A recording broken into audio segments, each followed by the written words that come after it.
Thank you for joining us today. My name is Allison Van. I'm the Executive Director at SPARC, Center for Social Research Innovation. Welcome to today's SPARC Talk, Linguistic Challenges of Fieldwork for First-Generation Ethnic Researchers with Dr. Shirin Khayambashi. I'd like to begin by giving honor and thanks to the Haudenosaunee and Anishinaabe nations as the traditional inhabitants of the lands where McMaster stands. To say that is to acknowledge a debt to those who were here before us and to recognize our responsibility to respect and honor the intimate relationship that Indigenous peoples have to this land. Dr. Shirin Khayambashi received her Ph.D. in Sociology from here at McMaster in 2020 and is an assistant professor at Brandon University, cross-appointed in both sociology and gender studies. Thank you so much for joining us today. Thank you for having me. I'm really excited about this discussion and I'm really looking forward to kind of talk about this, and I would love to hear feedback. That would be amazing. So today I am going to talk about my linguistic challenges during the fieldwork. Actually, when I was doing my research for McMaster University toward the completion of my dissertation, I will talk a little about some of the linguistic challenges that I had within a community that I was technically from, and we share the same language, we share the same culture, and I didn't see it as a possibility that I would face any linguistic problem, but this didn't happen. That wasn't the case. So I'm just gonna start off by giving a little background about this research. The research method that basically this presentation relates to my Ph.D. dissertation and the methodological approach that I took toward the completion of my dissertation. My fieldwork took place during the fall of 2017 and winter of 2018. And it was approximately 6 months, give and take. I was exploring the political divide of Iranian communities who were residing in Greater Toronto area and York region. And I was using the Iranian flag to kind of explore the political tension among Iranian communities. And in case you're following the news, you can be aware of the political tension that is in Iran right now and how it is spreading actually to Canada. And this has been going on for some time. So I was like, I'm going to look into this political tension. And this presentation, however, is not about the results of my data. And I'm going to talk about the challenges I had while I was doing my fieldwork. As during my fieldwork, while I was exploring a linguistically compatible community, I faced linguistic barriers. And that linguistic barrier, it really affected my fieldwork process and my research progress. For me, this research appeared to be like an easy data collection process. I was a member of the community. I had bilingual capability. And I was like, oh, it's a piece of cake. I'm just going to go in, collect the data, get out. But that wasn't the reality that I faced. While I anticipated, obviously, the community's unwillingness to discuss some of the political debates, as I mentioned, because of the political tension, I was expecting to hear some kind of resistance to, I don't want to share my idea, resistance to this political debate because of the reasonable fear of the current government. But suddenly language became the biggest burden during the process. I was talking to participants who were unwilling to speak in a language that they were more comfortable with. So many did not feel as comfortable to speak in English, but still they avoid to talk in Farsi. That became a question for me that required further analysis. I remember I discussed this with a few colleagues and I received many mixed responses. Like, for instance, some accused me of being insensitive, some kind of, they shared kind of similar experiences, but they had no answer to how to deal with this. And finally, I was like, while talking to colleagues, interesting enough, I ended up talking to Dr. Qaida, and she suggested that I should write about this challenge. She was like, you should go for it. This is a very interesting thing. You should consider it. You should look into it and see what you can come up with. So what happened was, based on these unexpected challenges, I began to explore the qualitative methodological approach of my research and why it led to these challenges that I experienced. Therefore, I questioned my inability to build rapport, and I started reviewing it critically. And I was like, I couldn't build rapport. What happened? Why did people refuse to talk to me in Farsi? And I began to question that rapport building process, which I'm going to tell you, like the process I went through to ensure I was like being accessible, being on the same page as my participants. I came up with two main questions, and I will explain what reverse gaze is, because it's something that kind of tried to formulate my idea through it. But I came up with these two questions. How does the participant reverse gaze restructure the interviewer's position as a researcher? And second, how does reverse gaze affect the linguistic choice of the participant when the researcher is a bilingual community member? So to understand reverse gaze, I prefer to start off by talking first about my methodological approach and some of the ideas behind my methodological approach. So let's begin by reviewing my methodological approach. As a part of my fieldwork, I kind of decided to collect data using semi-structured interviewing techniques because I had a series of questions that I wanted to ask. There were a specific question that I was seeking answer to, and I was like, if I keep it like semi-structured, there's going to be more space to wiggle. Based on the existing literature and previous experiences, therefore, I was aware of the power imbalance during face-to-face interviews. I was aware of that when I get into the field, there is going to be this structural power imbalance that I need to address before actually entering the field. So how can I do it? I look into a lot of literature regarding feminist and post-colonial approach to research, feminist and post-colonial interviewing techniques. And using those, I try to kind of ensure a maintenance of a safe space for the participants in the research to kind of explore that power imbalance that is existing. So the hierarchical relationship between the interviewer and interviewee is part of an ongoing intersectional power dynamic. So as the power dynamic between the researcher and the subject is not just structural, but rather gendered, racialized, classes, and cultural. According to Osanami, Torgeren, and Inge from 2018, the researcher's gaze is intersectional, and therefore anyone outside of one's racial group can impose the racially dominating gaze, which further augment the existing power imbalance that we are seeing, that structural power imbalance that exists within the interviewing fieldwork. In response to this power imbalance, feminist and post-colonial scholars did a lot of research on how to address this power imbalance, to encourage the construction of a very non-hierarchical space to kind of exchange individual narratives, giving that safe space to encourage that exchange of ideas. Feminist researchers indicated and explored inside-outsider acknowledgement and maintained this emotional attachment to attain reciprocity. To revisit Patricia Hill Collins' description of a qualitative research as an outsider within, which relates to the experience of Black feminist researchers and their existing unique cultural relationship with the racialized women. So the racialized scholar retained their existing marginalized identity to limit the social hierarchy between the researcher and the participant.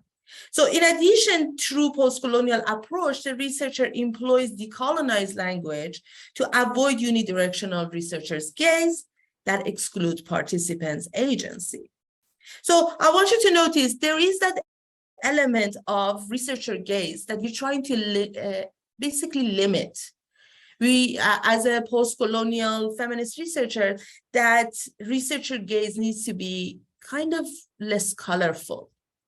Therefore, the interviewing process requires structural changes to kind of reflect that feminist and post-colonial discourse to limit the investigator's gaze.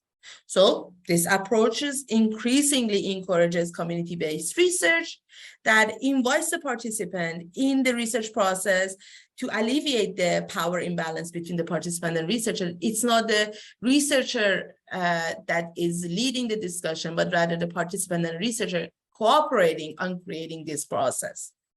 So we talk about the researcher's gaze, right?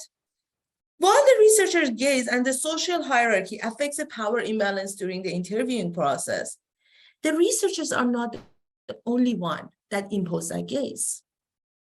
The researchers are not the only one that allocate the imbalance of power.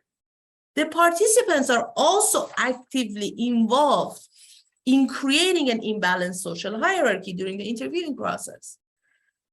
The hierarchy is placed not by the interviewer, but rather by interviewing in many cases, where they put you in the position of power, whether you want it or not.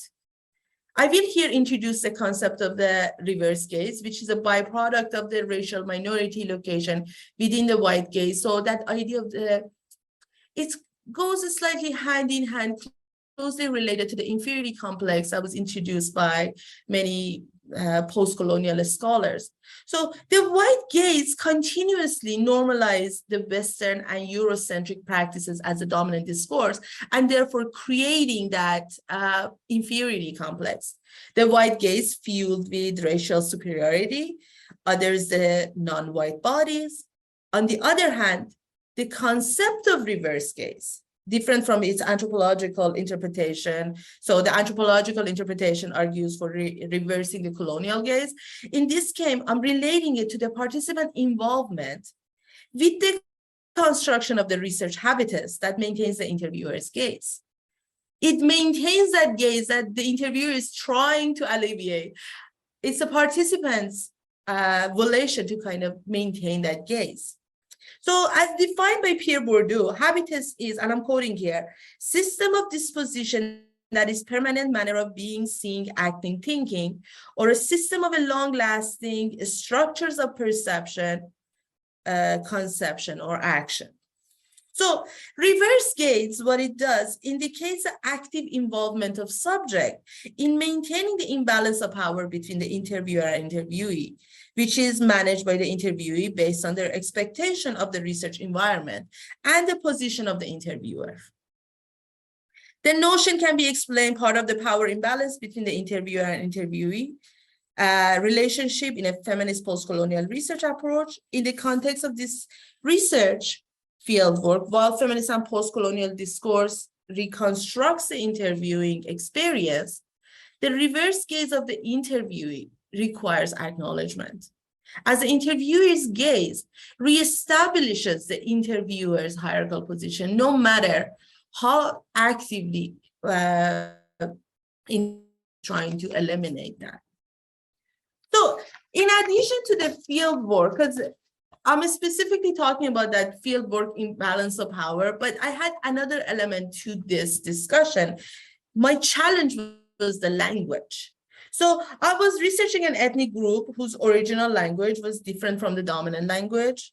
So we can see part of this already resonating in the language as well, that power imbalance that is very field work oriented and very based on the imbalance of power at the intersectional level. Now we have to introduce language specifically, because language is one of those intersectional elements. But here I want to focus on that dominant language. As a researcher exploring the social dynamics of an ethnic community, one of the distinct fieldwork challenges is a linguistic compatibility between the researcher and the participant. This is something that is unavoidable. So in case of cross-cultural research, the investigator might have limited or no access to the participant language. This linguistic limitation will definitely affect the result, which leaves the data collection in a puzzling state of translation, interpreter intervention. I'm not trying to say, oh, cross-cultural research is just, it's not worth anything, but there is that challenge that we need to address. So much cross-cultural research relies on the support of the interpreter and translator to make data accessible. to the research team, to the principal investigator, and obviously to the dominant discourse of the country, which is the dominant language is English, right? So while the role of the translator or interpreter is argued to be neutral, and I'm not questioning their abilities, translation process is not devoid of power dynamic. Sorry. Translator have the power to decide the meaning of each ideas, phrases of researcher, decide how to approach it and select different concepts, which leaves them with which leaves the research with a partial account of the interaction. So the challenges stem from the culturally oriented definition of a concept and phrases and the loss of meaning in the translation process, thus lost in translation, right?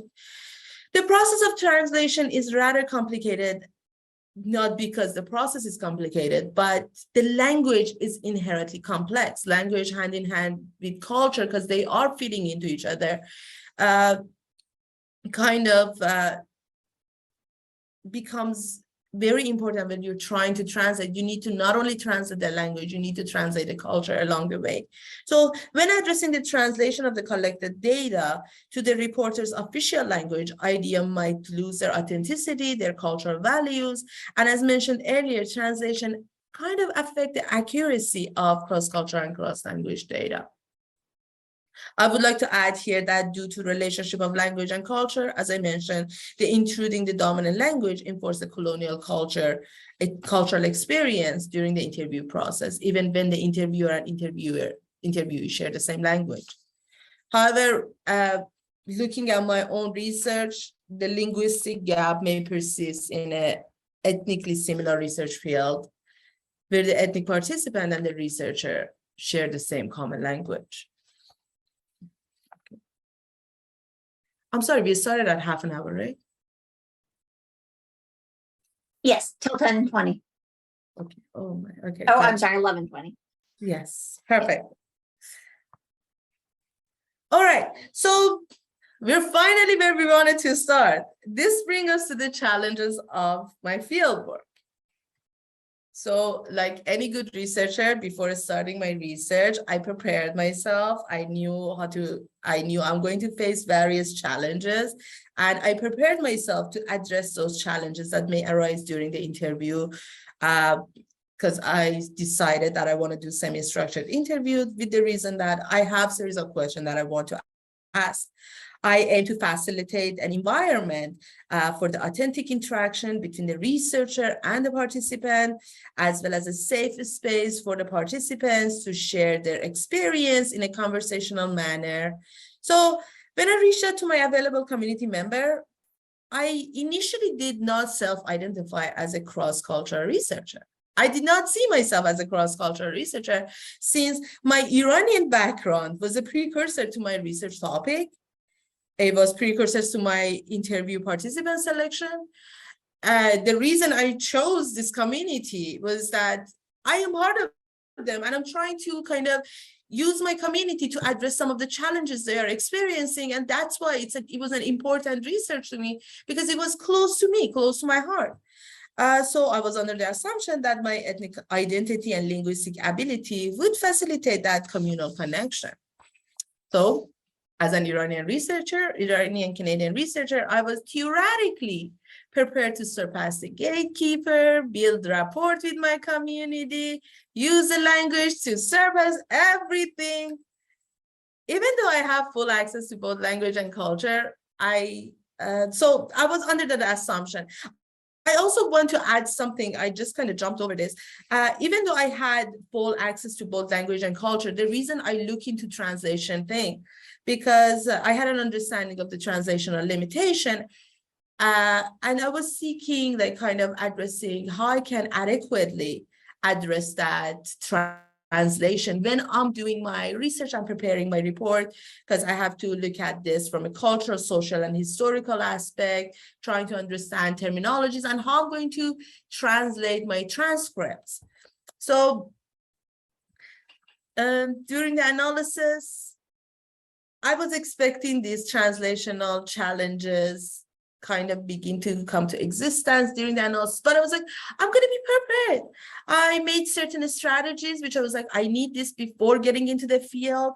So I was like, you know what I'm going to do? I'm going to cross-reference my transcribed data with audio recorded data during the writing process. I was like, when I'm interviewing, I started taking notes on physical behaviors, on certain tone of voice, on certain behaviors next to little notes, like when they were talking about this is supposed to be this. And I was like, you know what? I'm prepared. I'm really good. I can just translate whatever I have from Farsi to English, and I got the tone, I got the culture, I got everything. So similar to many bilingual scholars, I kind of aim to bypass that cross-cultural linguistic gap by taking advantage of my bilingualism, my biculturalism, and I was very prepared. Became a problem, that preparation, because I made an assumption. I made a huge assumption. While I was theoretically prepared to handle the challenges of fieldwork, I was not practically prepared to the unforeseen forthcoming linguistic challenges. So I was like, I'm bilingual, it's not going to be a problem. However, my assumption limited my fieldwork preparation. So my assumption that all participants choose the most accessible language proved me very wrong, very wrong. So I was under the assumption that if I talk to someone, if they are more comfortable with Farsi, knowing my linguistic ability, they would choose Farsi. It's like, this makes sense. They're going to choose Farsi. All right, we passed that selection and we can move on. But that was my shortcoming, because I prioritized the individual's ethnic identity over their linguistic agency. So this misconception completely disregarded my participant agency to select a language that they deemed appropriate. Have this in mind, appropriate for the interviewing purpose. And also their assumption about me and who I am, because I assume myself as a community member. I was like, I'm going in, I'm Iranian, I speak Farsi, look at me, I'm Persian, hear me roar. So that was my assumption to get in, and I did not bring into my consideration that they are not going to see me in the same eye. And that became the challenge that I had to face to build Rapport.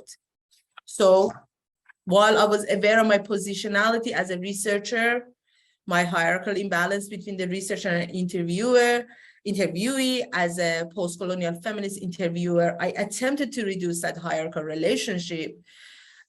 And I had kind of planned that out as well. So I was like, you know what I'm going to do to make people feel like comfortable? I'm going to start like entering the field by taking a passive role. I'm allowing the participant to decide how to approach the interviews.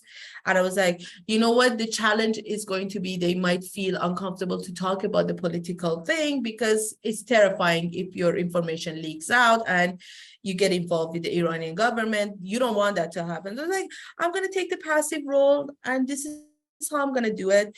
I decided, like, you know what, before each interview, I start the session with a small Farsi and general Iranian pleasantry, like, how are your kids, how are your family, especially if they knew my family.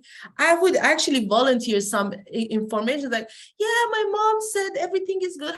How is family in Iran? And usually try to bring the discussion to the inflation, oppression, corruption in Iran, and just keep on talking about like these little things to kind of make the person feel at ease and make myself seem to kind of show my involvement within the community. I would also provide each participant with a space to ask about me, obviously. Even though I volunteer, I was like, give him this space, give him a little free space to kind of talk to me. So the chat was kind of to ease the participant and help them to settle in. And that chat was from a very, methodological perspective. I was looking at it very methodologically, and I was like, so this is going to make the participant comfortable. I still was not really introducing the idea of do we have to make this an ethnic space or not? I was not thinking about that at the time. And part of that, and also I was using, like, I was talking Farsi, and the reason for that Farsi, I was trying to kind of show off that I'm good at speaking Farsi. Look at me, I can like completely understand you. So when you choose to speak Farsi, I'm good. I'm really good. We have no problem.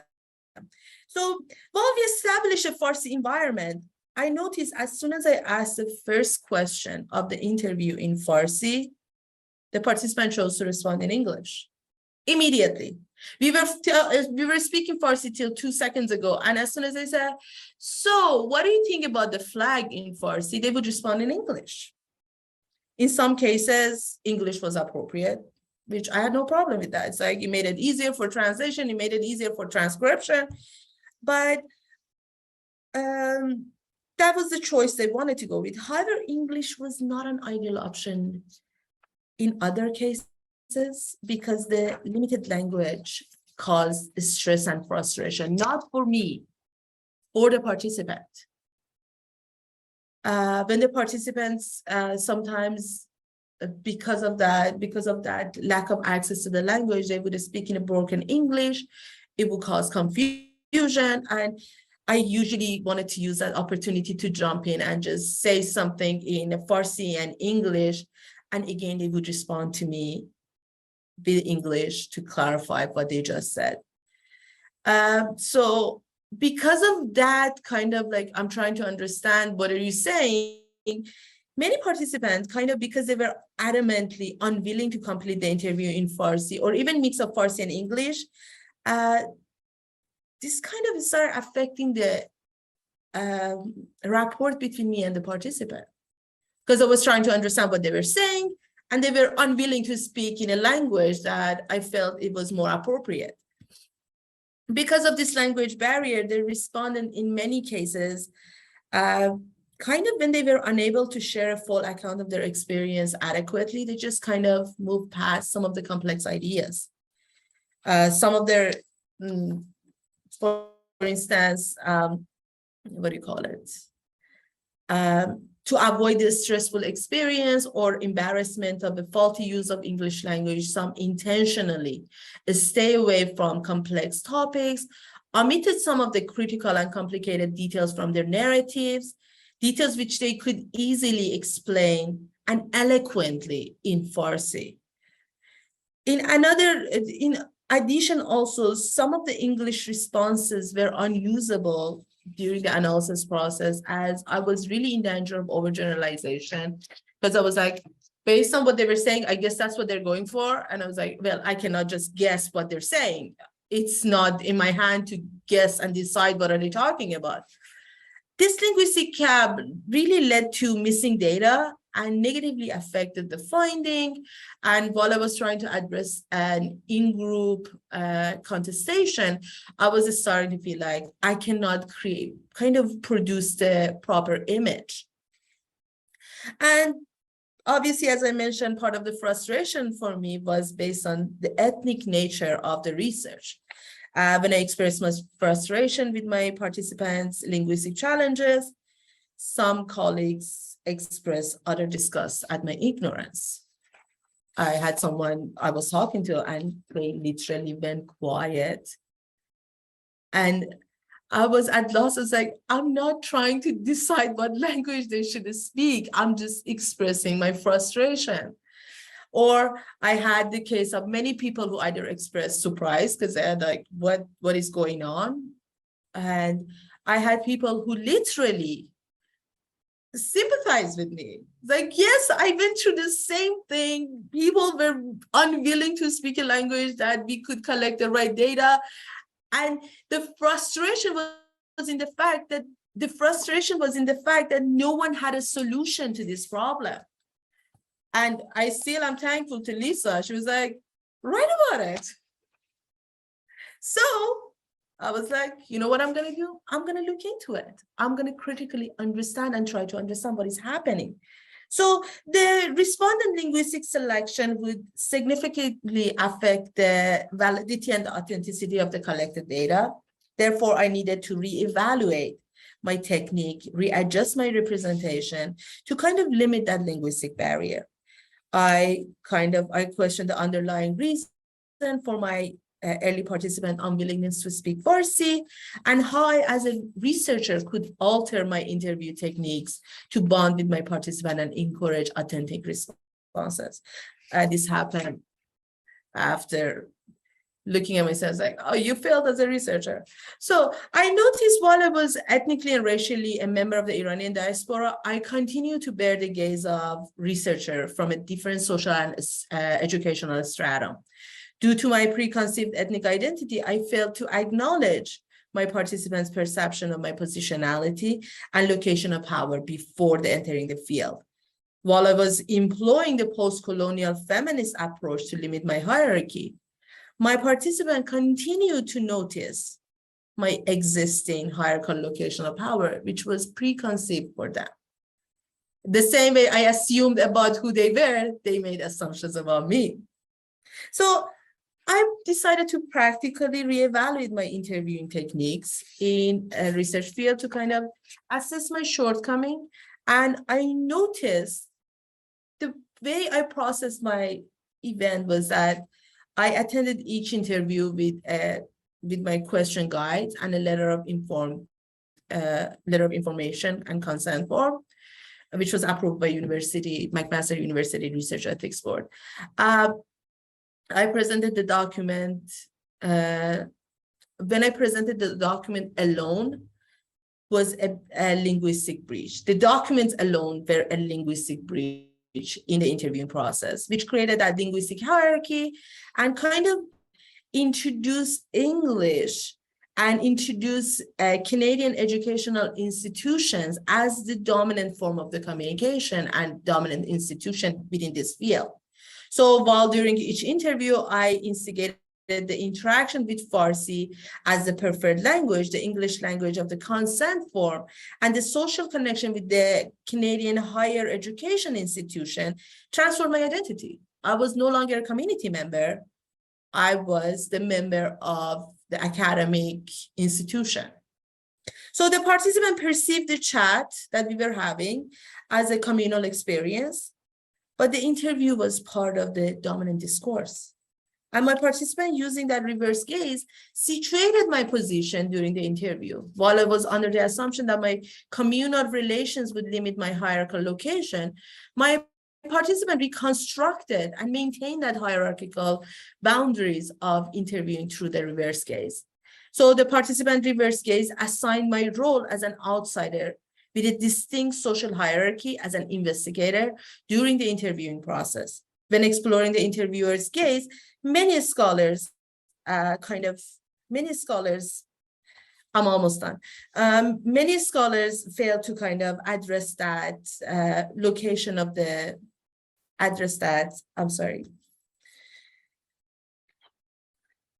Many scholars fail to discuss the participants' active involvement in restructuring and allocating the power imbalance during the interview process. While I did not self-identify as a cross-cultural researcher during the fieldwork, my participant allocated that role to me.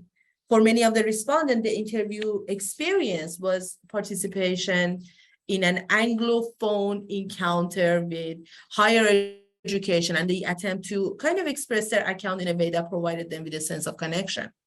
I argue that the rejection of the ethnic language was an act of empowerment. So they were empowering themselves by imposing a salient linguistic border to create a sense of belonging with the dominant discourse.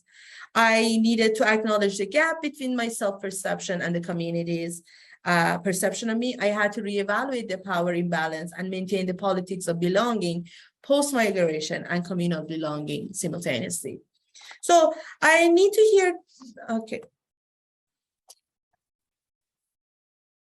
Yes, I noticed that I need to acknowledge these linguistic challenges, not as a community-based ethnic researcher, but as a cross-cultural issue of belonging, imbalance of social hierarchy, and the existence of reverse gaze. Therefore, I concisely took the initiative to establish the interviewing environment as a communal environment to be accessible to the community's need. I realized that in order to build rapport with the interview participant, my identity as a researcher had to become secondary to my identity as a community member. Therefore, I became culturally flexible, starting by, because before that I was like, I'm going to meet with you in a public sphere, public place. But I started saying, well, you know what, you want to invite me to your house, I'm not going to say no. You want to invite me over for dinner, I will come. And I'm coming with a box of sweet because that's how it's supposed to be.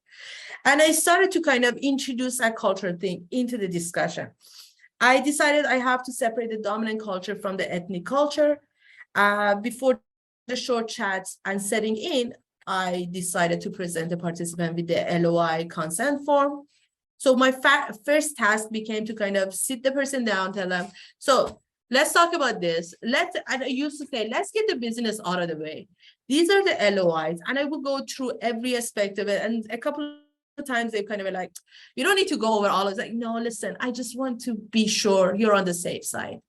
I just want to make sure that if you don't want to answer something, you don't feel pressure to answer it. And it became like, listen, I'm trying to kind of explain this and save you along the way. And I would get their signature and literally I would say, we're done with the business part of it. Put it aside. It's like, sit down. And usually I would get like, so do you want a tea or something? I was like, yeah, sure, bring tea. And we would have a tea. And I would start by saying, hi is everyone, hi is everything. And I would slowly introduce the question in the most conversational manner. So I would slowly kind of introduce the questions in a way that it was part of the conversation. And I noticed like I had to memorize the question. I had to memorize them word by word. Like I'm not good at memorization, but I had to memorize them because it was like, I want to make sure I'm getting the question that I want across. So the chat no longer separated the interview, was separated between the interview and the chat. The use of the colloquial language, cultural cues were crucial in this rapport building, obviously. So I was posing the question and clarification and relatability, I provided each interviewee with the full agency to the interview trajectory because I was no longer, as I mentioned before, I was doing this. I was like, you're in the driver's seat. But now that I was like kind of not having that paperwork in front of me and being the expert and the holder of the knowledge, they became the expert. And that minimized my position of power. I'm almost done. My position of power and kind of allow them to kind of become the expert. And with that new sense of belonging, blurred boundaries in this ethnic atmosphere, many participants felt comfortable and started to speak in Farsi, express themselves. They would kind of use English vocabulary that was part of their language, day-to-day language, to kind of they felt so comfortable that not only they were speaking Farsi, they were using those English languages that entered their language and they couldn't separate it. So they were feeling comfortable and they shared so many, we shared like an emotional experience. They began to kind of disclose some of the private personal account of their experience of living in diaspora, which created an emotional bond between us and provided me with a fertile and insightful narrative of each account. And I felt I was capable now to kind of say, yes, I'm being the messenger that share your story with others. And I will stop now. I know I should have stopped a little earlier, and I'm so sorry, it went a little too long, but I'm done. Thank you so much for listening, and I'm looking forward to hear your questions. Not at all. Thank you so much. Thank you. Thanks. All right. Does anyone have questions or comments? If not, I've got like 8 million, but I will wait for others. I do. I just wanted to say thank you, Shirin, for sharing. This is, as you were speaking, I'm just reflecting as my experiences as a community-based researcher as well, and how sometimes you do feel comfortable in speaking. I speak Arabic. Sometimes it's comfortable, and people delegate the Arabic research to you or the translation, and you go into the community and like, oh, how do I translate this very white-centric question, English question, into this language and not make it sound like it's fake? And that I'm just coming and lording it all over the space. So I'm just reflecting on this experience and how even in social research and in community-based research, we're still governed by this Eurocentric view of doing research and of building community that doesn't fit in our communities sometimes. And when you go in, you have to reestablish that. And it gets me to step back and say, but is this proper research? And as you were thinking about it, I'm like, yes, this is proper research. Why are we even questioning this when a lot of people already question social sciences and the community base? So just saying, you've given me a lot to think about. I really appreciate it. The narrative that you've built here and this reflective process is very rich. So no questions, but just a thank you. And I feel you. Thank you so much, Alan. And I totally agree with you. I had to question myself every time that I was going into the field, and I had to question myself, like, you won't believe me what dilemma I experienced for actually going into people's houses.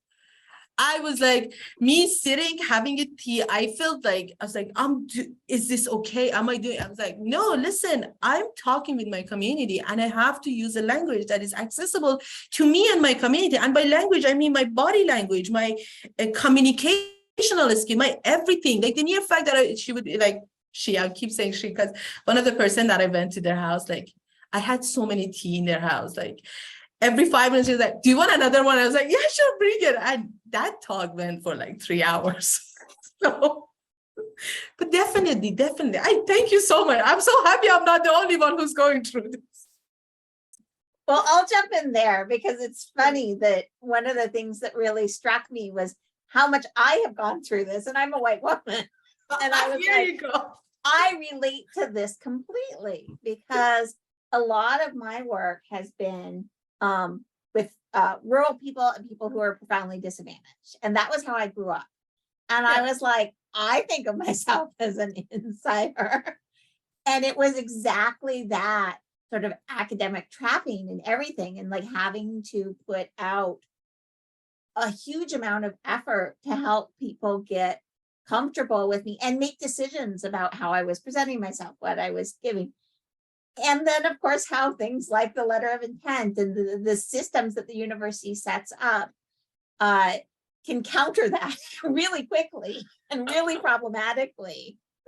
I'm going to put in the chat a link to a talk that we had like a while ago. It was like 2 years ago with these researchers in New Zealand who negotiated with their research ethics board to be able to do sort of longer term processes of conversations with, this was Indigenous communities here in Canada, and do rolling consent that wasn't like a big old letter at the very beginning.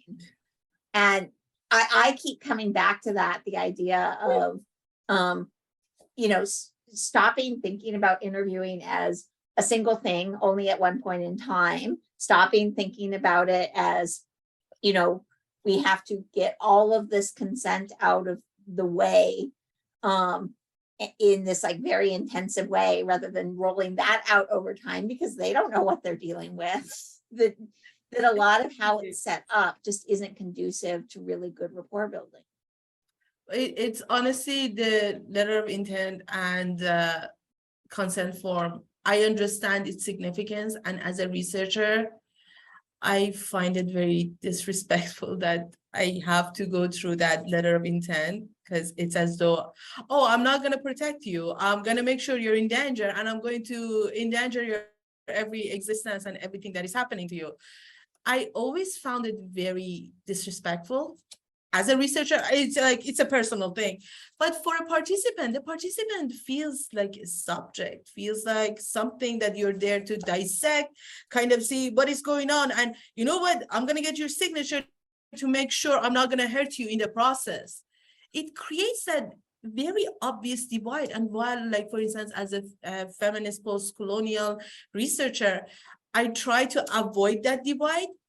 Introducing that paperwork creates the divide. And one thing I've noticed, sometimes when I want to do like oral consent, it becomes very challenging to get the approval for it, to go through it and get the proper approval. It becomes very difficult. You have to explain it so much. And even the oral consent, you have to go through this dialogue, the dialogue that you're like, obviously you cannot memorize it. It's like 2 pages long, not 2 pages long, 1 page long. And you have to memorize that and give it to the person. And obviously the divide remains. As Shahad mentioned, it's like it becomes that intrusion of the Western language, Western culture inside that place, that academic Western culture inside the research place, that you're trying to kind of create that bond. And it carries us, it follows us everywhere, which is becoming a huge challenge. And this was one of the problems that I was looking at. I was like, because of all of those little things, I'm continuously allowing for the reverse gaze to happen, for others to allocate that position of power on me, no matter how hard I'm trying to kind of say, I'm distributing power equally between you and me. So I totally agree with you. Well, It's so exciting to see that it's not just me. there's that part of it, that was the institutional part.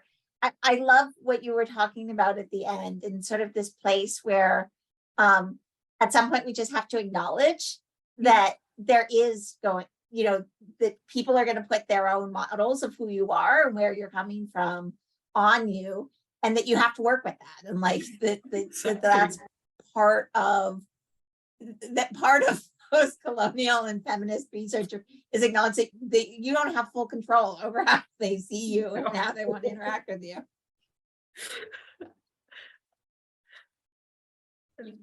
Lisa? Yeah, thanks. Yes, really, thanks for the amazing presentation. Oh, you're sweet. Thank you. You're such a good speaker, engaging, and I learned. Yeah, I learned a lot from you.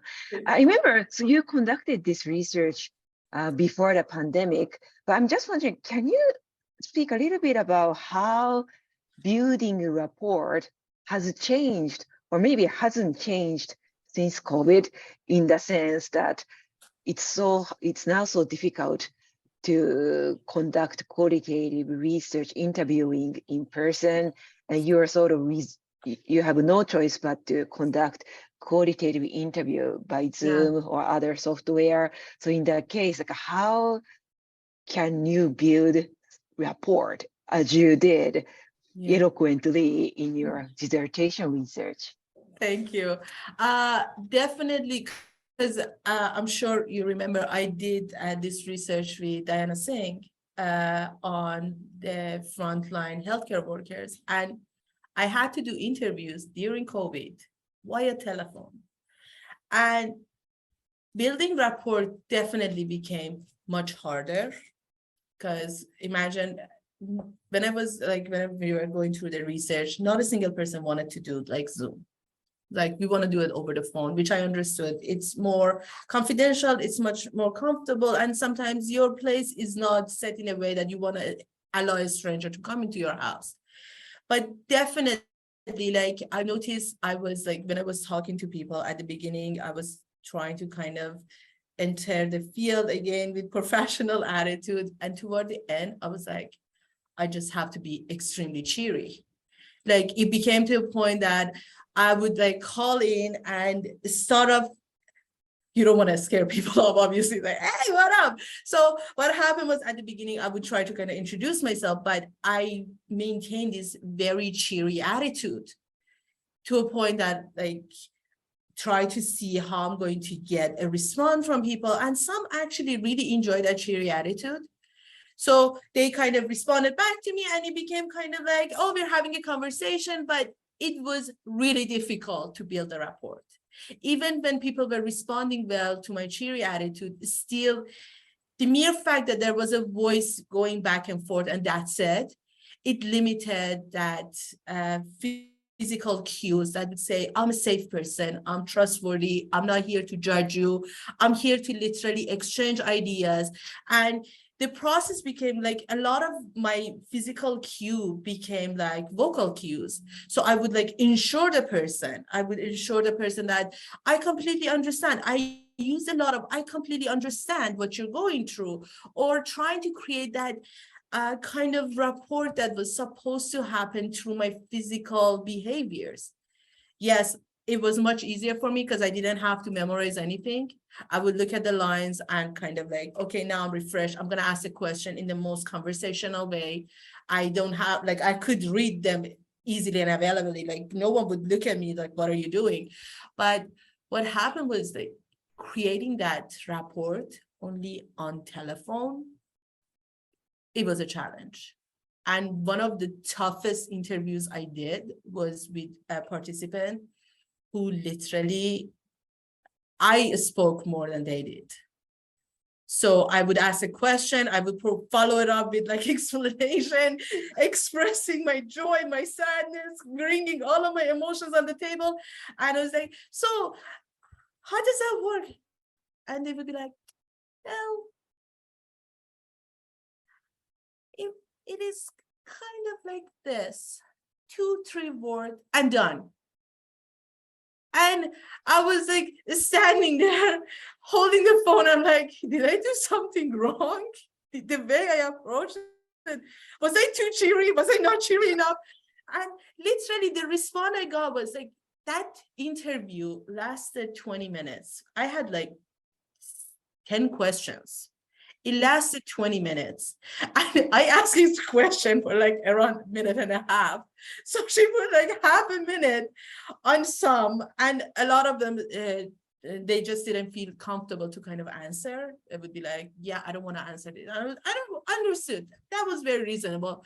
But those that they were willing to answer, I literally had to push. I had to push. Like, for instance, they said something along the line that they couldn't attend something, and I started like hounding the individuals, like, so why you couldn't attend? What happened? Was there a stressful situation? And when I started, like, they were looking for the question that were yes or no answer, and they would just say yes or no, or I don't know.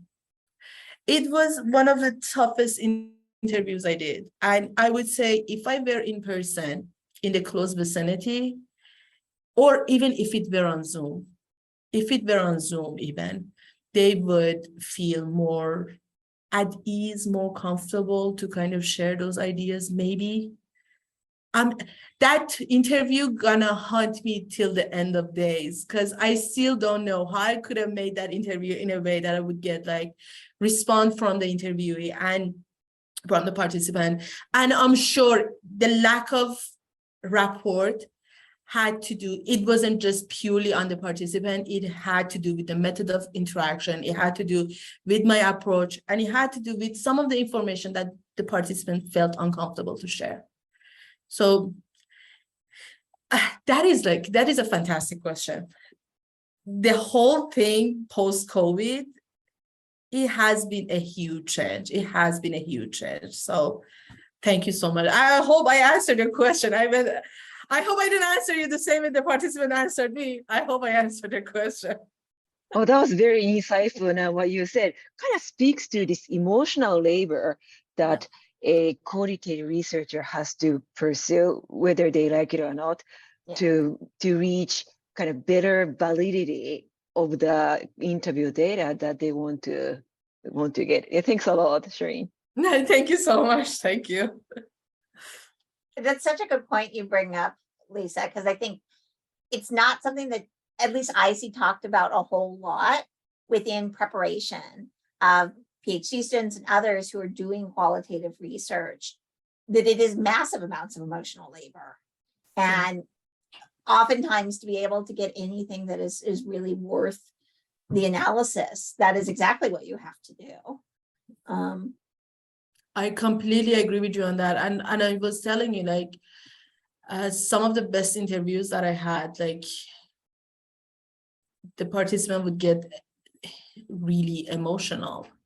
And as a part of that, I was supposed to be there to regulate that emotion. And I was supposed to be there to provide that emotional support, to kind of, while they are giving all of this information, I was supposed to be there to kind of say, I'm with you. They were amazing, but usually when you leave, you're just, it feels amazing, but you become really exhausted as well. When sometimes they are sharing very personal details about some of the challenges they experience, and you're at loss, you don't know how to deal with it. And yes, I agree. The reflection and self-analysis, it doesn't go away. It's like it becomes really challenging when you leave that place. You carry the interview with you. I mean, literally, you carry it with you. You have it on this little sound recorder, right? Emotionally, you carry it with you as well. But I totally agree. The emotional labor, and it's something that rarely we talk about, like emotional labor of the interviewer, the emotional labor that they have to put through, the play of the character. Because sometimes I feel like I have to put the character, like as I was saying, like I had to be extra cheery to ensure the person is talking to me. So I actually like that idea, the emotional labor. That sounds like a next project. I mean, we should totally do a Spark Talk on that. If anyone knows someone who like is really I know, I would thinking love about that. and writing about that, I would love to have them come. Yeah, and how do you deal with it? I come back home and I say, no one talk to me. I don't want to hear any more conversation. Just let me be alone to process, and I'm all peopled out today. That is how I deal with it. I know, I'm all peopled out. I love that. I'm all peopled out. So the way I approach it, like literally, I know it sounds very practical. I sit in the car, play the music to the point that I cannot hear myself think. Yeah. And I go for, I know it sounds so bad and it's so environmentally unfriendly, but I go for a joyride. I literally buy a coffee, drive somewhere far off, and then come back. And you feel so much better. And then I don't talk to anybody. I'm like, I'm all people down. I love that comment. I'm all people down. Just don't talk. Please don't talk to me. That's what I tell them. I've had a day. The number one thing I tell like every qualitative researcher is leave at least an hour, preferably 2 or 3 between interviews. Like you think that you don't need it, you need it. I would always work out in between because it was like the only way I could get it out of my system and stop thinking. Mm-hmm. Workout actually sounds good. Workout actually sounds good. Well, But- except the problem was that I needed so much more time because I get like tomato red when I work out. And so then I would be like, okay, I have to go to my next interview. And I'd look at myself and I'd be like, oh dear. Oh dear. No, but honestly, like it's really challenging going from one interview to next. I would say it's impossible. Yeah. And it's not a part of the training anywhere. No one trains you, or, if you have a very good mentor, they'll tell you, take care of yourself, and here's some of the things that you can do. But we talk about teaching qualitative research, but that is never taught. No. Yeah. I agree. So I did this. This was something that, like, not to toot my own horn, but I was so excited about the quality of what we were doing because it was trauma-informed interviewing.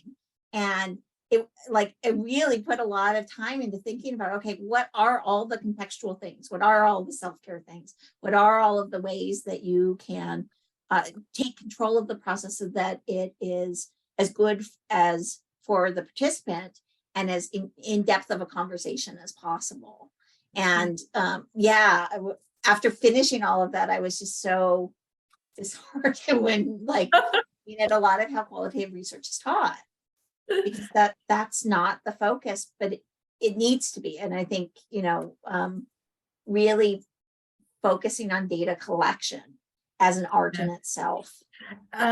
It's honestly, it is a challenging experience. And a lot of time it goes unnoticed because it is qualitative research. It's like, well, what do? You're just talking. But the talking process, it's pulling the idea out. And I'm sorry, I have like a direct message from Baronesa. I hope I'm not pronouncing your name incorrectly.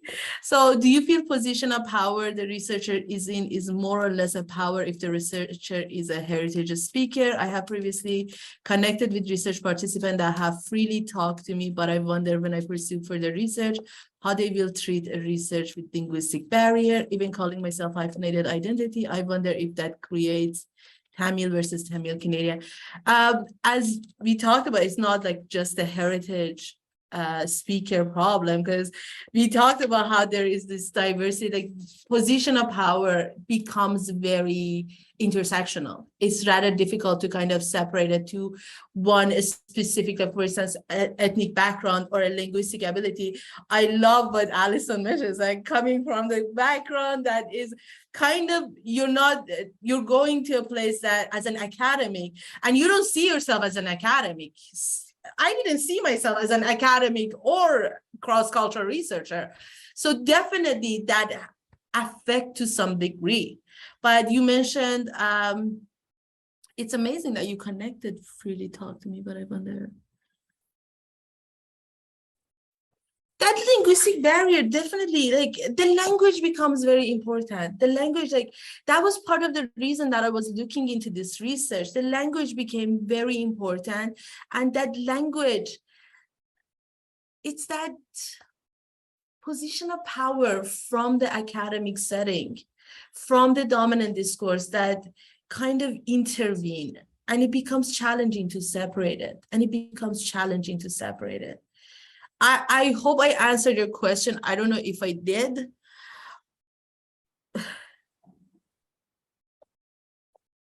Okay, thank you. Oh, I'm so sorry. I was like literally for a moment I saw like Tamil. I was like, what about Tamil? Let me just go back. I'm sorry, I did see the direct message, so forgive me. But looking back at like the entire research, like qualitative research, it's very exciting. I love it. I simply love qualitative research, but unfortunately, a lot of time is not getting the training that it requires. It doesn't get the acknowledgement that it requires. I love, like, I see a lot of qualitative researchers here who get it. It's like, I love it. People get it. But we need to have more like training on qualitative research. And I've noticed that like sometimes I have friends who kind of, I once was talking to someone and we were talking, they were doing qualitative research for the first time ever. It's like, I don't know how to get people to shut up. Like when they start talking, they don't want to stop talking. I was like, well, that's a good thing. It's like, no, they kind of wander off. And I was like, okay, if you feel they wander off too much, then that's how you're supposed to approach it. You're supposed to redirect. And when I started talking to them, they kind of look at me and was like, why I was never taught how to do this. So I was like, so we need that. We need to kind of talk about that practical side of it, because while there is that theoretical side of qualitative research, there is that practical side that a lot of times like, oh, this is too simplistic, it's too basic. And I'm like, but if you don't have the basic steps, you cannot reach that theoretical side. Yeah. So yes. Yeah, exactly that. I know we're way over. I feel like we could probably talk. I don't want to stop talking about qualitative research. Well, we should find some other topic to invite you back on. Oh, thank you. Thank you. Maybe we can do it on emotional labor. Oh, that was We could do it on, you know what I would love to do. So the one that I put in the link, we had MREB there to sort of comment on evolving consent over time. Yeah. I would love to do one on sort of alternative forms of letters of information and consent processes, and to sort of like have MREB do a similar thing in terms of making some commitments about an understanding that balance and really digging into the enabling legislation. And so what's possible and what's not, what is in the law and what's just custom that people haven't stopped back and unpacked and thought, can we do it differently? It would be very fascinating to actually look into that, because I feel it's time to kind of evolve the consent process, because I've talked to many qualitative researchers who were unhappy with the process of consent. And if you can come up with like an ad hoc group, I'm on it. I'll be with you. I'll sit next to you and we're going to work through this to stop the consent form in one way or another. If there is any project you have in mind, I'm on it. Just let me know. That is awesome. All right, thank you everyone so much. You'll see in the chat, I included our 1 minute survey. It is very simple. We use Spark Talks as a way to be able to get a sense of the interest and who is interested in what kinds of topics to be able to continue to evolve what we're offering at Spark and be as relevant as possible to the kinds of research challenges people are facing. Yes, So thank you. thank I you actually so much. opened all of them. And I just wanted to take this opportunity to thank you all for inviting me. I was so excited for this. I was literally excited. I was like, I can't wait to actually talk about this because I feel more people need to actually explore. Like it was something that, as I mentioned, I got a lot of, are you sure? Is this what you want to talk about? And it was kind of disheartening because I felt like I was doing something wrong, but in reality, I was looking into something that was problematic and needed addressing. So thank you so much for giving me this platform to go on a rampage for more than what I was supposed to. It's been so fabulous. Thank you. All right, so take care, everyone. Have a wonderful much. Have a weekend. good one. Bye. Bye.